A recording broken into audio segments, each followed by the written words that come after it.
Bird's Nest Dining Side Chair by Polly and Bark. To start, gather parts and assemble on a soft surface. Flip the chair base upside down and remove the felt covering. You will need screw C, washer B, and washer A. Combine each of them on each one of the screws. Make sure the narrow part of the seat base is lined up toward the back.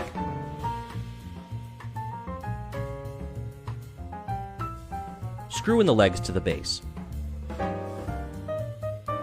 First hand tighten, and then finish with an Allen wrench.